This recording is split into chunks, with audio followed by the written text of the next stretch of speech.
ठीक है, तो कल की क्लास में हम लोगों ने जो भी टॉपिक्स पढ़े वो सबको क्लियर है? कोई दिक्कत किसी को?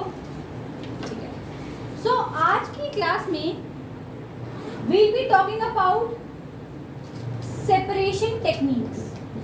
मतलब हमारे पास अलग अलग तरीके के सॉल्यूशंस या मिक्सचर्स होते हैं। कितने तरीके के मिक्सचर्स होते हैं? 2 टाइप्स। कौन से टाइप्स के? परफेक्ट। एक होते हैं होमोजीनियस एंड एक होते हैं हेटेरोजीनियस। होमोजीनियस वाले कौन से होते हैं? which have uniform composition throughout the solution। and heterogeneous वाले कौन से होते हैं जिनमें सिंगल फेज किन में होता है और मोर देन वन फेज यानी 2 फेज किस में होता है? ठीक है, पार्टिकल्स किस में क्लियरली विजिबल होते हैं डिफरेंट कंपोनेंट्स के और किस में नहीं होते? So now we are going to talk about first कि होमोजेनियस मिक्सचर्स जो हैं उनको कैसे हम सेपरेट कर सकते हैं। How can we separate homogeneous mixtures? तो आज की क्लास में हम होमोजेनियस मिक्सचर्स की टेक्निक्स पढ़ेंगे, जिसके अंदर पहले we will be starting about crystallisation. इसके बारे में आपको ऑलरेडी थोड़ा थोड़ा पता है क्रिस्टलाइजेशन के बारे में। Then we are going to study about distillation. ये छोटे से 2 टॉपिक हैं, बहुत छोटे हैं, ज़्यादा टाइम भी नहीं लेंगे। कल की क्लास में we will be covering fractional distillation and paper chromatography. तो कल की क्लास में हम लोग ये करेंगे, उसके बाद we will be moving forward to heterogeneous mixtures. So let us start with crystallisation. तो आप लोगों को कुछ ना कुछ क्रिस्टलाइजेशन के बारे में ज़रूर पता है, तो अब आप मुझे फटाफट से बताओ क्रिस्टलाइजेशन क्या होता है, कैसे होता है, थोड़ा सा बताओ मुझे भाई। बताओ भाई, हेल्प कराओ मेरी। The sugar or salt particles form geometrical shapes known as crystals. Perfect. तो ये तो हो गई बाबा वाली डेफिनेशन, भाई साहब बहुत perfect definition, very good. But अगर मुझे इजी भाषा में समझना हो कि क्रिस्टलाइजेशन एग्जैक्टली होता क्या है तो कैसे समझेंगे? क्रिस्टलाइजेशन का मतलब होता है क्रिस्टल्स का फॉर्म होना। किसका फॉर्म होना? क्रिस्टल्स हमारे पास कुछ ऐसे सॉलिड स्ट्रक्चर्स होते हैं जिनके क्या होते हैं, कुछ ज्योमेट्रिकल रेगुलर ज्योमेट्रिकल पैटर्न होता है। क्या होता है? एक रेगुलर ज्योमेट्रिकल पैटर्न, जैसे कि मिश्री हो गई आपकी, ठीक है ना, या फिर बर्फ के ओले हो गए, बर्फ जैसे जम जाती है वो हो गई, वो स्नोफ्लेक्स हो गए, वो सारे क्या होते हैं? हमारे क्रिस्टल्स होते हैं। तो ये कुछ ऐसे सॉलिड्स हैं जिनका कोई रेगुलर ज्योमेट्रिकल पैटर्न होने वाला है। समझ आई बात? कोई दिक्कत? अब क्रिस्टलाइजेशन हम क्यों, कैसे, कहाँ पे यूज कर सकते हैं? चलो भाई, क्रिस्टलाइजेशन की अगर बात करें हम लोग कैसे करेंगे? हमने क्या ले लिया? सॉल्वेंट ले लिया अपना। Let's take water. वाटर क्या है? हमारा सॉल्वेंट है। अभी उसमें क्या डाली? शुगर डाली। क्या डाली? वो क्या हो गया? शुगर डालते डालते कौन सा सॉल्यूशन बन गया एक टाइम के बाद? Very good. क्या बन गया? Saturated solution. फिर मैंने क्या करना शुरू करा? उसको क्या करूंगी? ऑफ कोर्स हीट करूंगी, यानी कि उसका टेम्परेचर इंक्रीज करूंगी। इंक्रीज करने से क्या हो जाएगा? पार्टिकल थोड़े और दूर हो जाएंगे, तो उनमें और चीनी जो है वो घुस पाएगी, तो यानी कि वो क्या बन जाएगा? और ऐड कर पाएंगे इसमें हम लोग शुगर को उस हायर टेम्परेचर पे। कोई दिक्कत यहाँ तक? वो पक्का से समझ आ रही है सब बात? तो मैंने क्या किया, 1 गिलास पानी लिया है, उसमें कुछ अमाउंट ऑफ शुगर डाली, जिसके बाद वो सैचुरेटेड सॉल्यूशन हो गया। सैचुरेटेड सॉल्यूशन का मतलब है कि अब उसमें और शुगर जो है वो डिसॉल्व नहीं हो रही है। मैं चीनी डाल सकती हूँ बट वो घुलेगी ही नहीं चीनी, तो वो चीनी घुल जाए उसके लिए मैंने क्या करा? उसे हीट करना शुरू किया, जिससे पार्टिकल्स दूर दूर हो गए और हमारी जो बची कुछ चीनी थी वो भी क्या हो गई? इसके अंदर डिसॉल्व होनी शुरू हो गई। हमने करते रहे, एक टाइम के बाद यहाँ पर भी डिसॉल्व होनी बंद हो गई, बिल्कुल थिक पेस्ट जैसा स्ट्रक्चर हमारा बन गया। फिर मैंने क्या करा, वो जो मेरे पास चाशनी जैसा स्ट्रक्चर था उसको मैंने क्या करा? कूल डाउन किया। क्या करा? Cool down. अब एग्जैक्टली अगर मैं तुम्हें समझाऊं, इस टाइम पे इसके पास वो शुगर डिसॉल्व थी जो वो एक्चुअल में कर सकता था, और ये वो है जो उसकी कैपेसिटी के बाहर है। तो जब वो अपने नॉर्मल टेम्परेचर पे आएगा तो उसकी कैपेसिटी के बाहर वाली चीज वापस क्या हो जाएगी? सॉलिडिफाई होने लग जाएगी। क्या होने लग जाएगी? सॉलिडिफाई होने लग जाएगी, यानी सॉलिड की फॉर्म में वापस बैठने लग जाएगी। वो जो सॉलिड ज्योमेट्रिकल पैटर्न्स वापस रीगेन हो रहे हैं हमें, उन्हें हम क्या बोलते हैं? क्रिस्टल्स बोल देते हैं। क्या बोल देते हैं? क्रिस्टल्स बोल देते हैं। ठीक है, अगर मैं तुम्हें कुछ ऐसा समझाऊं कि मेरे पास 100 मिलीलीटर वाटर था, कितना था? 100 मिलीलीटर वाटर था। इस 100 मिलीलीटर वाटर के अंदर 200 ग्राम शुगर जो थी वो डिसॉल्व मैं कर सकती थी। 200 ग्राम जो थी शुगर वो मैं डिसॉल्व कर सकती थी। कोई दिक्कत यहाँ तक? नॉर्मल टेम्परेचर पर। बट फिर मैंने इसे हीट किया और 250 ग्राम शुगर जो थी वो डिसॉल्व हो गई। 250 ग्राम शुगर जो थी वो डिसॉल्व हो गई क्योंकि मैंने उसे हीट कर दिया। ठीक है, सैचुरेशन पॉइंट आने के बाद मैंने उसे क्या करा? हीट करा, तो वो क्या हो गई? 250 ग्राम ऑफ शुगर आ गई हमारे पास। कोई प्रॉब्लम है यहाँ तक? पक्का आगे चले? तो मुझे बताओ कितनी एक्स्ट्रा शुगर इसके अंदर डिसॉल्व हुई है? तो कितने ग्राम क्रिस्टल्स बनेंगे मेरे पास इस केस में? 50 ग्राम क्रिस्टल्स बन जाएंगे। आई बात समझ? तो जो मैंने वो 50 ग्राम एक्स्ट्रा डाला है वो वापस कैसे आ जाएगा? सॉलिडिफाई होने के बाद क्रिस्टल्स की फॉर्म में आ जाएगा। क्रिस्टल्स की फॉर्म में आ जाएगा। क्लियर है? This process is known as crystallisation. This process is known as crystallisation. Crystallisation का क्या मतलब हुआ कि हमने क्या करा? एक सैचुरेटेड सॉल्यूशन बनाया पहले नॉर्मल टेम्परेचर पे, then we heated the same saturated solution to an extent that more amount of solute could be added to it. After that, we cool down the same solution so as to regain the crystals. तो हमारे पास क्या आ जाएंगे? Crystals आ जाएंगे। ठीक है, crystals की process क्या क्या काम कर सकती है? क्रिस्टलाइजेशन की प्रोसेस यानी कि क्रिस्टल्स बनाने की प्रोसेस क्या क्या मेरी हेल्प कर सकती है, ये देखते हैं। पहला तो ये क्या कर देगी? हमारे क्रिस्टल्स फॉर्म कर देगी, यानी कि सोल्यूट और सॉल्वेंट को अलग करने में थोड़ी हेल्प कर रही है। हमारा सोल्यूट जो है वो वापस मेरे पास रीगेन हो रहा है, तो वो सोल्यूट लेकर आने में भी मेरी हेल्प कर रही है कि नहीं? बताओ भाई। सोल्यूट क्या थे? चीनी। चीनी को वापस रीगेन करने में हेल्प किया कि नहीं? क्रिस्टलाइजेशन ने किया ना। तो मेरा सोल्यूट अगर मुझे ऑब्टेन करना है अपने सोल्यूशन में से, तो ये बहुत अच्छी प्रोसेस हो सकती है। और दूसरा होता है प्योरिफिकेशन।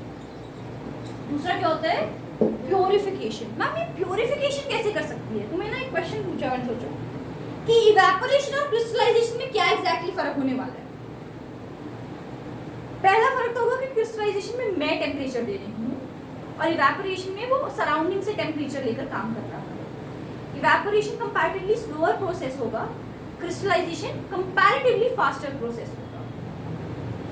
इवेपोरेशन के अंदर ना हम प्योरिफिकेशन नहीं कर सकते, हम प्योर चीजों को नहीं लेकर आ सकते, बट क्रिस्टलाइजेशन में प्योर हमारे पास सोल्यूट आ सकता है, प्योर क्रिस्टल्स हमारे पास आ सकते हैं। बट सवाल आता है कि प्योर क्रिस्टल्स कैसे आएंगे? प्योर क्रिस्टल्स कैसे आएंगे? तो हमने एक एक्टिविटी करनी शुरू करी। हमने एक बीकर लिया। हमने क्या लिया? एक बीकर। उसमें कुछ अमाउंट ऑफ वाटर ले लिया। क्या ले लिया? और उसमें ब्लू कलर का कॉपर सल्फेट डाल दिया। ब्लू कलर का एक केमिकल होता है कॉपर सल्फेट। ये कौन से कलर का होता है? ब्लू कलर का। मेरे को था कि मेरा ये जो कॉपर सल्फेट है ना वो बिल्कुल प्योर फॉर्म में नहीं है, अभी इसमें डस्ट पार्टिकल्स भी हो सकते हैं, कुछ ना कुछ इम्प्योरिटीज हैं अभी इसके अंदर, ये बिल्कुल अभी प्योर फॉर्म में नहीं है मेरा कॉपर सल्फेट। तो मैंने क्या करा? इसको वाटर में डाला, इसको अच्छे से क्या करा? उसको स्टर करके डिसॉल्व कर दिया। स्टर करके इसको क्या कर दिया? डिसॉल्व कर दिया। ठीक है जी। फिर मैंने क्या करा? इसको फिल्टर किया। क्या किया? फिल्टर। कैसे किया? फिल्टर पेपर से। हमने क्या किया? एक और जब ये इसको मैंने हीट कर लिया, पूरा हीट करके अच्छे से कॉपर सल्फेट जितना मैंने डिसॉल्व करना था हो गया। तो कॉपर सल्फेट अभी डिसॉल्व। जो हॉट बॉइलिंग कॉपर सल्फेट है उसको मैंने दूसरे बीकर में डाला। पर कैसे? मैंने यहाँ पर क्या रखा? पहले एक फनल रखा। क्या रखा? एक फनल रखा। उस फनल के अंदर क्या लगा रखा था मैंने? फिल्टर पेपर लगा रखा था। क्या लगा रखा था? Filter paper. तो जितनी भी इम्प्योरिटीज थी वो हमारी फिल्टर आउट हो गई कि नहीं? हो गई ना फिल्टर आउट। उसके बाद मैंने क्या करे? क्रिस्टल्स वहां से ऑब्टेन करे। कोई दिक्कत है यहाँ तक? समझ आया अच्छे से? कोई प्रॉब्लम? ठीक है। तो ये प्रोसेस थी हमारी पूरी क्रिस्टलाइजेशन की। रिपीट करते हैं। हमने क्या करा? पहले एक सैचुरेटेड सॉल्यूशन बनाया, हीट करा उसको, उसको सुपर सैचुरेटेड वाली स्टेज पर ले आई मैं, जब वो पूरी अब और तो हो ही नहीं सकता है, फिर उसको क्या करा मैंने, कूल डाउन किया। क्या करा मैंने, कूल डाउन किया, so that I get geometrical patterns of solids, जिनको हमने क्या नाम बोल दिया, क्या नाम दिया इनको, क्रिस्टल्स बोला है। क्या बोला है इनको, क्रिस्टल्स बोला है। इतना समझ आ गया, कोई दिक्कत, आगे चल सकते हैं इसका मतलब। चलो अब एक क्वेश्चन आप सबसे, अगर मैं क्रिस्टलाइजेशन की प्रोसेस कर रही हूँ, if I am performing crystallisation, crystallisation की प्रोसेस के दौरान मैंने दो चीजें करी हैं। एक तो मैंने क्या करा, ये जो मेरे पास सॉल्यूशन गरम गरम था उसे एकदम से आइस बाथ में रख दिया और एकदम से ठंडे टेम्परेचर पे मैं ले आई। क्या करा, एकदम बहुत ज्यादा हीटेड था वो, बहुत ज्यादा बॉइलिंग पॉइंट पे था, आपने बहुत गर्म किया हुआ था उसको एकदम से उसको मैं आइस बाथ में ले आई, एकदम सा उसका टेम्परेचर क्या करा, ड्रॉप डाउन किया। समझ आएगी की वाली बात। और दूसरे वाली में मैंने क्या किया, उसको पहले क्या लेकर आई, नॉर्मल रूम टेम्परेचर पे लेकर आई, उसको पहले रख दिया थोड़ी देर के लिए साइड पर कि भाई तू नॉर्मल टेम्परेचर पे आ जा। जब वो नॉर्मल रूम टेम्परेचर पे आ गया, उसके बाद में उसको हल्का ठंडे पानी में रखा, फिर एकदम आइस कोल्ड में रख दिया, आइस में रख दिया कंडीशन। तो मुझे बताओ इसमें और इसमें से किस में बेटर क्रिस्टल्स ऑब्टेन होंगे, इस ए वाले में कि बी वाले में? ए वाले हाथ खड़ा करो पहले, जो कह रहे हैं इसमें अच्छे क्रिस्टल्स ऑब्टेन होंगे, और जो कह रहे हैं इसमें ऑब्टेन होंगे। ठीक है, तो दो कह रहे हैं कि एक में होंगे ए में और दो कह रहे हैं बी में, तो ये वाले बच्चे ठीक है।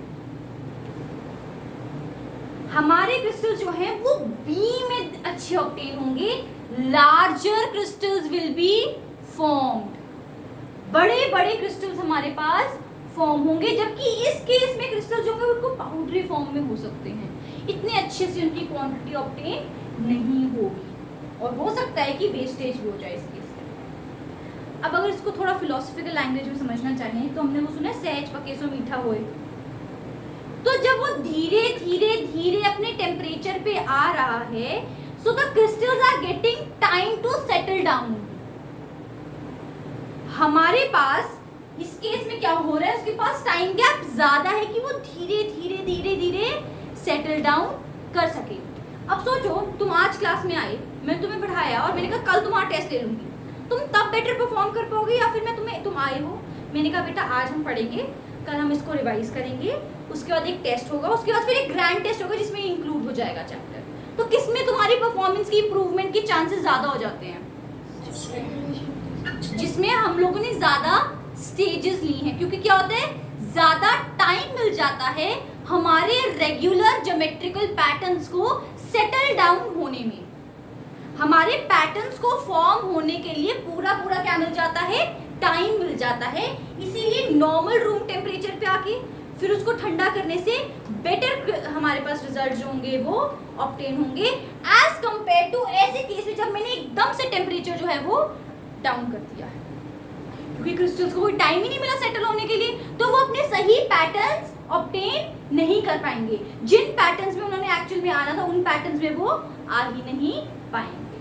कोई दिक्कत? 1 2 3 4 पक्का से? चलो फिर हम लोग आगे चलते हैं। तो ये प्रोसेस थी हमारी क्रिस्टलाइजेशन की। अब मैं आपको दे रही हूँ,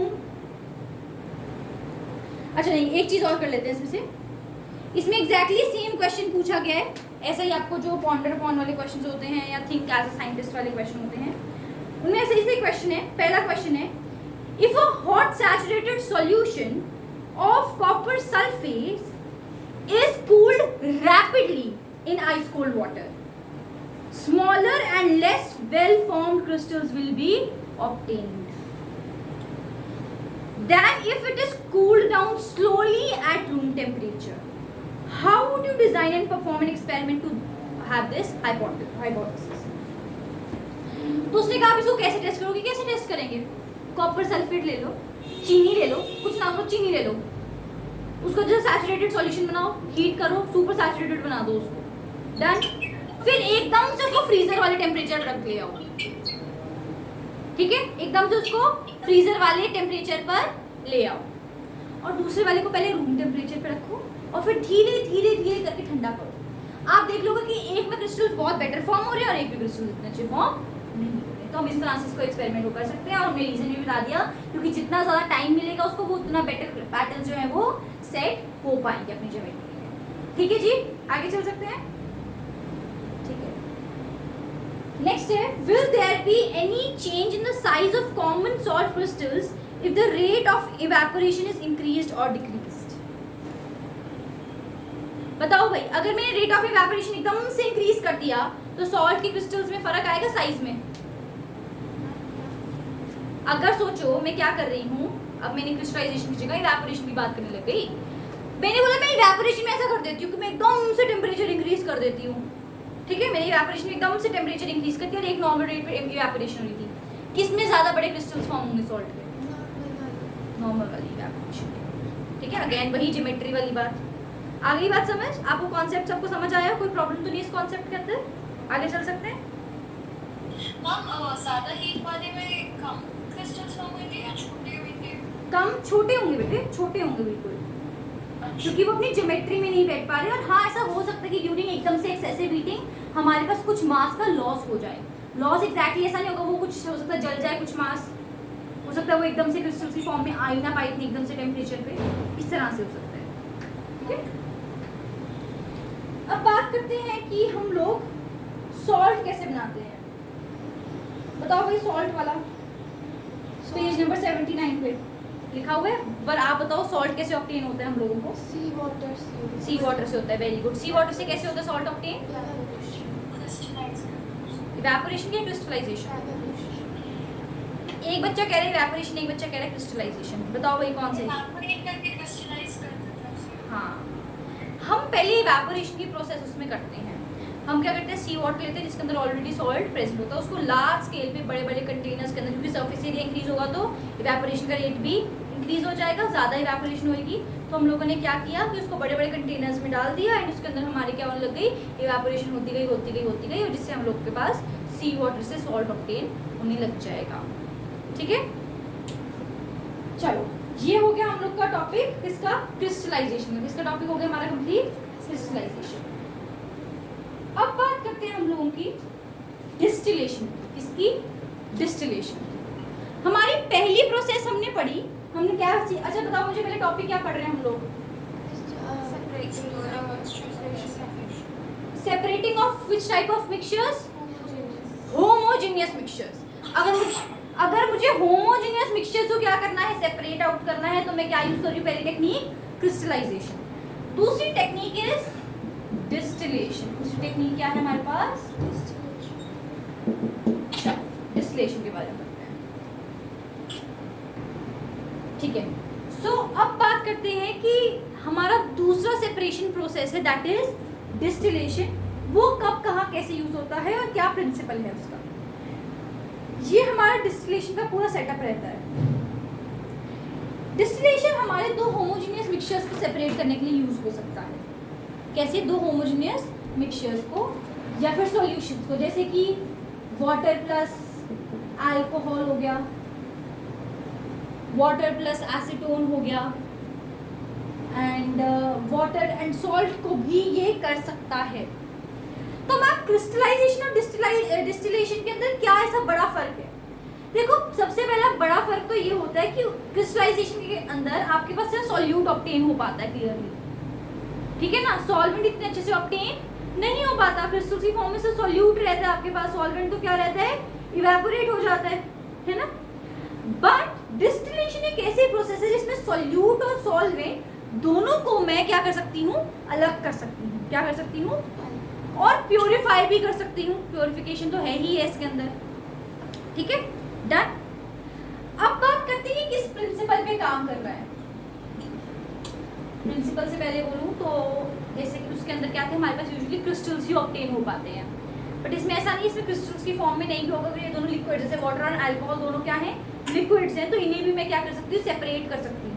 क्या कर सकती हूँ? सेपरेट। बट ये इस फिनोमिना पे बेस्ड है कि जितने भी हमारे पास सॉल्यूशंस हैं, चाहे सॉल्यूट और सॉल्वेंट जो भी हैं हमारे, उनके बीच में there is difference in boiling points. Difference in boiling points, यानी कि एक के पास बहुत हाई बॉइलिंग पॉइंट है और एक के पास कंपैरेटिवली लोअर बॉइलिंग पॉइंट है। जैसे अगर एक 100 डिग्री सेल्सियस पे बॉईल हो रहा है तो दूसरा लगभग 78 डिग्री सेल्सियस पे हो रहा है बॉईल। जैसे अगर हम वाटर और अल्कोहल का केस लें, आपकी बुक में वाटर एंड एसीटोन गिवन है, मैं वाटर एंड अल्कोहल से समझा रही हूँ, एक बार वाटर सॉल्ट से भी समझा दूंगी मैं आप लोगों को।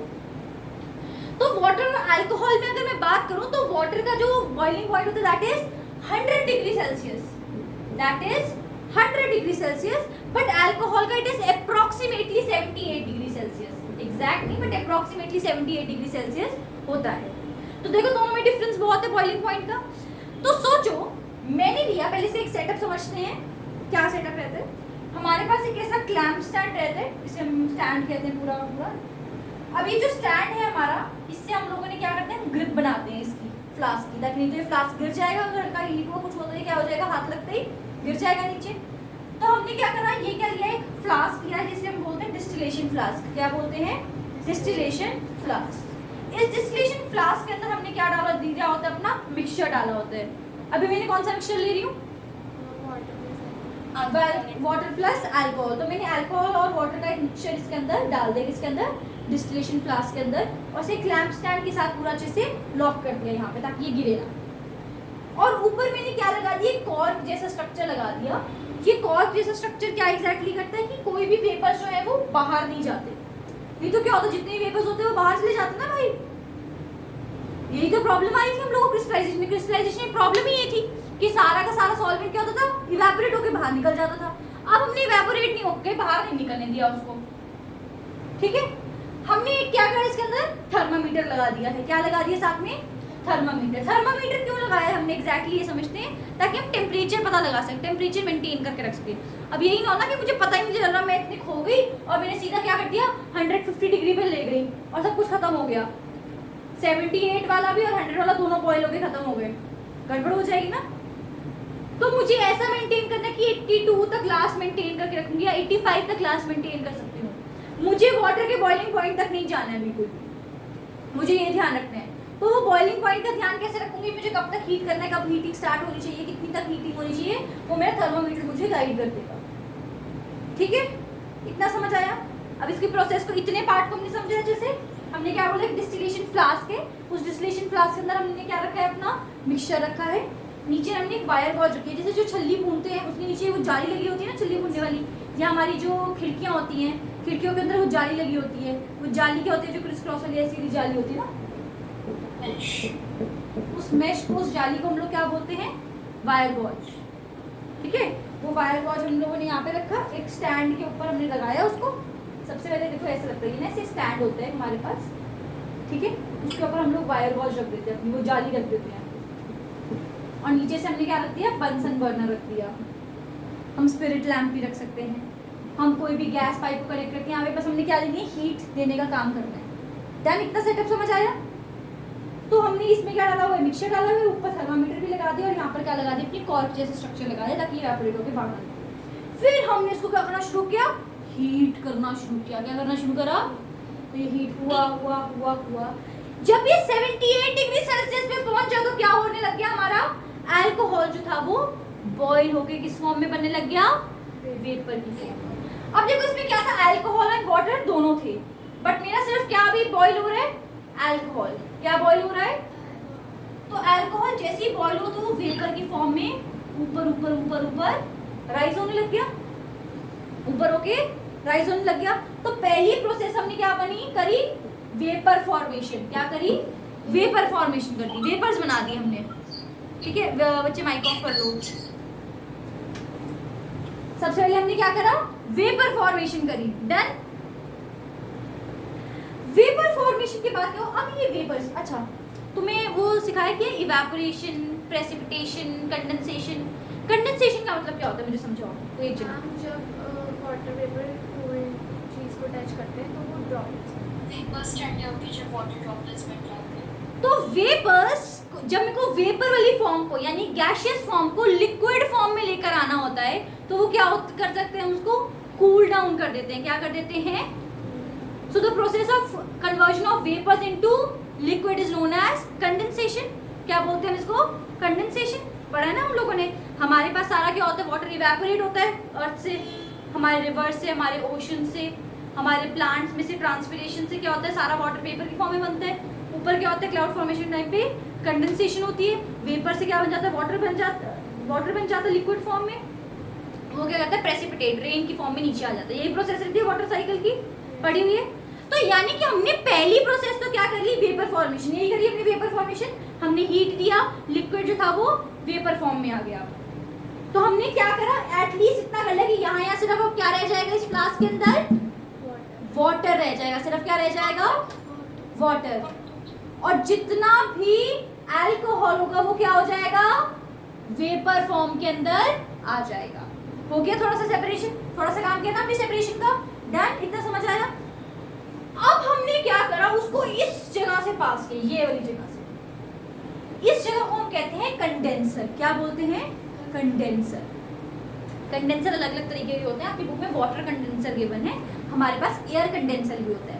कंडेंसर मतलब जो क्या करे, कूल डाउन करे, क्या करे, तो वेपर को जो लिक्विड फॉर्म में लेकर आने के लिए कूलिंग प्रोसेस होती है वो किसके अंदर होती है, हमारे कंडेंसर के अंदर। तो होगा क्या एग्जैक्टली, हमारे वेपर इसमें से पास करेंगे, क्या करेंगे, इसमें से पास करेंगे, और हम यहाँ पर उसको ठंडी एनवायरनमेंट देंगे। क्या देंगे, कंपैरेटिवली ठंडी एनवायरनमेंट, जिससे वो वेपर से क्या बन जाएगा, वापस लिक्विड फॉर्म में आ जाएगा। क्या आ जाएगा, वापस लिक्विड फॉर्म में आ जाएगा। आई बात समझ। ये जो फ्लास्क है जिसमें हीट जा रही है, तो फिर वो हीट कंडेंसर में भी तो जा सकती है। हाँ जा सकती है, बट यहाँ पर हम लोगों ने, अभी मैं बताती हूँ ना कैसे किया हम लोगों ने, इसको बता रही हूँ। अब इस कंडेंसर को ठंडा रखने की भी जिम्मेदारी किसकी है, हमारी है।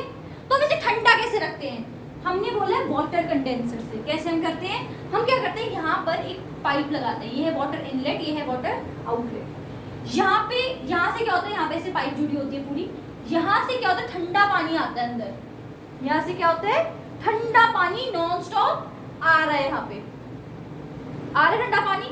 और जो भी पानी अब ये वहीं पे नहीं रहना, क्योंकि हमें पता है कि हो सकता है इसकी हीट हल्की हल्की ट्रांसफर हो।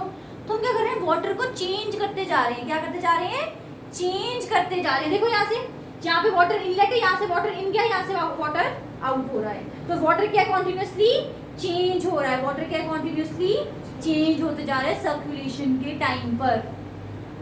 तो इसके अंदर जो पानी घूम रहा है वो चेंज होते जा रहे हैं, फ्लो करते जा रहे हैं, करते जा रहे हैं, ठंडा पानी करते जा रहे हैं, करते जा रहे हैं, करते जा रहे हैं। आई बात समझ। तो वो ठंडे पानी ने क्या करा, इसका टेम्परेचर हमेशा क्या करके रखा, मेंटेन करके रखा। कैसे, क्योंकि यहाँ पे इनलेट भी था और आउटलेट भी था। समझ आया बाबू। तो वो ट्यूब के पास, ट्यूब से पास होके फिर आउटलेट से निकल जाता है। बच्चे ऐसा ना, ऐसा होता है, देखो यहाँ पर ना एग्जैक्टली अगर मैं आपको डायग्राम से दिखाऊं ना, तो ये ऐसे बने होते हैं। ऐसा नहीं कि वो उसके अंदर फ्लो कर रहा है पानी, पानी इसके अंदर नहीं फ्लो कर रहा है, इसके आसपास फ्लो कर रहा है। हमारे पास ये कुछ ऐसा है, जैसे ये सोचो अगर इसको जूम करके ऐसे दिखाऊं आपको, तो ये ऐसा है। यहाँ पर सिर्फ हमारे पास क्या है, पानी यहाँ पर मूव कर रहा है, और यहाँ पे प्रॉपर सेपरेशन है, जिसके अंदर से यहाँ पर से हमारे वेपर्स जो है वो लिक्विड फॉर्म में बने हुए हैं। तो जो ट्यूब का सरफेस है वो ठंडा हो जाता है, फिर वेपर्स ठंडा। हाँ, ट्यूब का सरफेस आसपास का सारा ठंडा कर दिया हमने, क्योंकि उसमें क्या घूम रहा है, ठंडा पानी घूम रहा है। क्या घूम रहा है, ठंडा पानी। अगर मैं तुम्हें और अच्छे से समझाऊं तो ये देखो, जैसे ये है ना, ये क्या है मेरा, वो देखो ये खाली खाली बाहर वाली साइड दिखी है इसकी अच्छे से आपको। ये क्या है, मेरे पास वो ट्यूब है। ये जो प्लास्टिक वाली ट्यूब है ना, इस प्लास्टिक में क्या घूम रहा है अभी, हमारा पानी घूम रहा है इसमें आसपास। इसके अंदर, अंदर क्या है, वो खाली है। समझो इस बात को, अंदर से वो क्या है, खाली है। ये देखो, ये अंदर से पूरा क्या है, खाली है, पर इसके आसपास ठंडा पानी है। इसके सिर्फ आसपास क्या है, ठंडा पानी। और अब हमने क्या करा, इसमें से अपना लिक्विड या वेपर जो है वो मूव करा है। अब हमने इसके अंदर ऐसे लिक्विड मूव करा रहे हैं, ये वाला लिक्विड मूव करा रहे हैं, ये देखो। बट इसके आसपास तो क्या चल रहा है, ठंडा पानी चल रहा है ना, देखो। तो इसको कोई फर्क नहीं पड़ेगा, ये बाहर वाला ठंडा हुआ है सिर्फ, इसके अंदर तो हमने ऐसे मूव कराने हैं वेपर्स। ठीक है, डन, सबको समझ आ गया इतनी बात।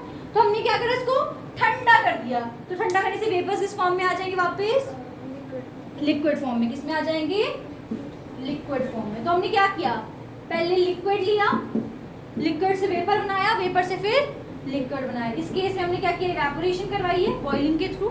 बॉइलिंग के थ्रू हमने क्या करवाई है, इवेपोरेशन हम कह सकते हैं हीटिंग के थ्रू। इसको हमने हीट किया तो क्या बन गया, वेपर बन गया। और वेपर से वापस लिक्विड कैसे बनेगा? Through process of cooling, through the process of cooling. और इस प्रोसेस को हम क्या, कूलिंग की प्रोसेस को कहते हैं हम लोग कंडेंसेशन। क्या कहते हैं? कंडेंसेशन। अब ये वाटर कंडेंसर की जगह कभी कभी एयर कंडेंसर भी होता है। एयर कंडेंसर में क्या होता है? ठंडी हवा पास करवाते हैं उसमें से बहुत हाई स्पीड में। क्या कराते हैं यहाँ पे? ठंडी हवा पास करवाते हैं। तो ठंडा वाटर की जगह ठंडा एयर भी हो, ठंडी एयर भी हो सकती है, तो वाटर कंडेंसर की जगह एयर कंडेंसर हो जाता है। इतना फर्क होता है।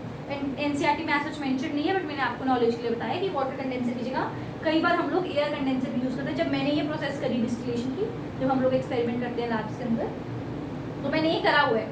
हम यूजुअली वाटर कंडेंसर इसलिए प्रेफर करते हैं क्योंकि ईजियर होता है हमारे लिए, फटाफट हो जाता है हमसे। हम लोग एक तरह से इनलेट लगाते हैं, एक तरह से आउटलेट लगाते हैं, बट ये होता है इसमें झंझट बहुत होता है सामान रखने का, क्योंकि हमें वाटर का भी इनलेट आसपास चाहिए, हमें वाटर जो है वो बाहर लेकर जाने के लिए भी जगह चाहिए होती है। डन।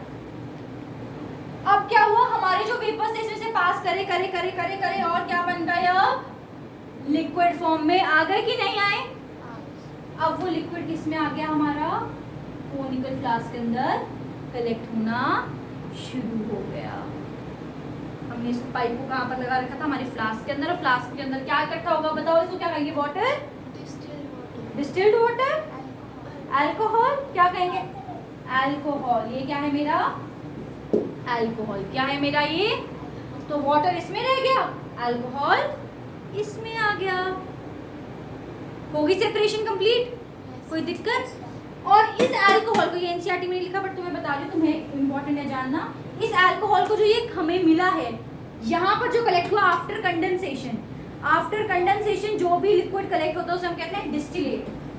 क्या बोलते हैं? तो इसे हमने क्या बोला है? डिस्टिलेट बोला है। क्या बोला है? डिस्टिलेट बोला है। कोई दिक्कत? So it is working on the principle that there should be difference in the boiling points of the two components of the homogeneous mixtures. ठीक है, एक बार फटाफट से रिवाइज करते हैं, फिर छुट्टी करते हैं क्योंकि ईद हमको बहुत नहीं आ रही है। चलो, हमने स्टार्ट किया। हमने सबसे पहले क्या किया? एक मिक्सचर लिया अपने हमारे डिस्टिलेट फ्लास्क के अंदर। डिस्टिलेशन फ्लास्क के अंदर हमने एक मिक्सचर लिया जिसके अंदर हमने एग्जांपल लिया अल्कोहल वाटर का। आप एसीटोन वाटर ले लो, आप सॉल्ट वाटर ले लो। सॉल्ट वाटर लोगे तो वाटर जल्दी इवेपोरेट हो जाता है। एसीटोन वाटर लोगे तो क्या इवेपोरेट जल्दी होता है? एसीटोन जल्दी हो जाता है। आप अल्कोहल वाटर ले लो तो अल्कोहल जल्दी इवेपोरेट हो जाता है। तो आपने देखना है पहले जल्दी कौन इवेपोरेट होगा बस। ठीक है, तो हमने अभी लिया वाटर एंड अल्कोहल का मिक्सचर लिया हम लोगों ने। हमने कहा कि इसके अंदर हमने सबसे पहले क्या करा? इसको हीट करा। हीट करने से जिसका बॉइलिंग पॉइंट जो होगा वो कम होगा, वो पहले बॉयल होना शुरू हो जाएगा। वो बॉयल होते ही क्या कहाँ से पास करेगा? एक कंडेंसर में से। कंडेंसर जो है वो क्या करेगा? एक ठंडी इन्वायरमेंट प्रोवाइड करेगा। उस ठंडी इन्वायरमेंट से क्या होगा? जो हमारा वेपर फॉर्म है वापस किसमें आ जाएगा? लिक्विड फॉर्म में। उस लिक्विड को जो प्योर फॉर्म में है उसको हमने किसमें कलेक्ट करिए? हमारे कोनिकल फ्लास्क के अंदर। उस कोनिकल फ्लास्क के अंदर जो लिक्विड कलेक्ट हुआ है उसे हम लोग डिस्टिलेट भी कहते हैं। ठीक है, thermometer is there to maintain the temperature. Condenser जो है वो ठंडी इन्वायरमेंट प्रोवाइड कर रहा है हम लोग का, वाटर कंडेंसर। एंड ये जो पाइप का इनलेट आउटलेट है वो कॉन्टिन्यूस वाटर फ्लो को मेंटेन करके रख रहा है ताकि टेम्परेचर जो है वो मेंटेन होकर रहे।